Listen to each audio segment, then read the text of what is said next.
Trump రెండవసారి ప్రమాణ స్వీకారం చేసిన తర్వాత ఆయన పనామా కాలువ మాది సొంతం, లేకపోతే మెక్సికో, లేకపోతే కెనడా, ఇంకా ఆయన ఇష్టం ఏది మాటలు ప్రపంచం దాయింది. మరో ప్రపంచ యుద్ధానికి గాను దారి తీసే ప్రమాదం ఉందా?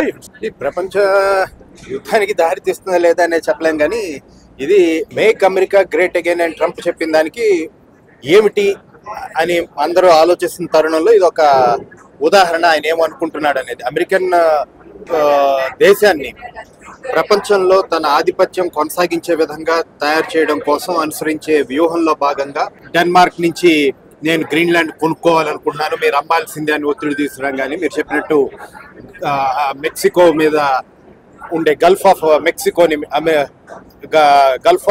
మెక్సికోని గల్ఫ్ ఆఫ్ అమెరికా అని మార్చడం కానీ, లేదు అంటే కెనడాని 51 రాష్ట్రంగా ప్రకటిస్తానని బెదిరించడం కానీ, పనామా కెనాల్ని నాకు ఇచ్చేయమని చెప్పడం కానీ, ఏమిటంటే పశ్చిమ హెమిస్ఫియర్, వెస్టర్న్ హెమిస్ఫియర్ అని ఏదైతే చెప్తామో దాంట్లో తన ఆధిపత్యాన్ని ప్రారంభించి అక్కడి నుంచి విస్తరించాలని ఆలోచనలు చేస్తున్నట్టు కనబడుతుంది.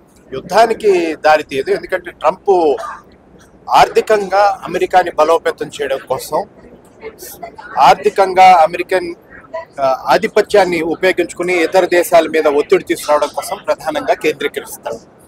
ఇవాళ యుద్ధాలు చేస్తే కనుక ఆ యుద్ధాల మీద పెట్టే ఖర్చు అమెరికాకి నష్టం అని అనుకుంటున్నాడు. కాబట్టి దానికంటే కూడా ఇతర దేశాల మీద ఒత్తిడి తీసుకొచ్చి ఆర్థిక విధానాల ద్వారా వాళ్ళని లోపర్చుకోనే ప్రయత్నం చేస్తే అమెరికాకు ఉపయోగం.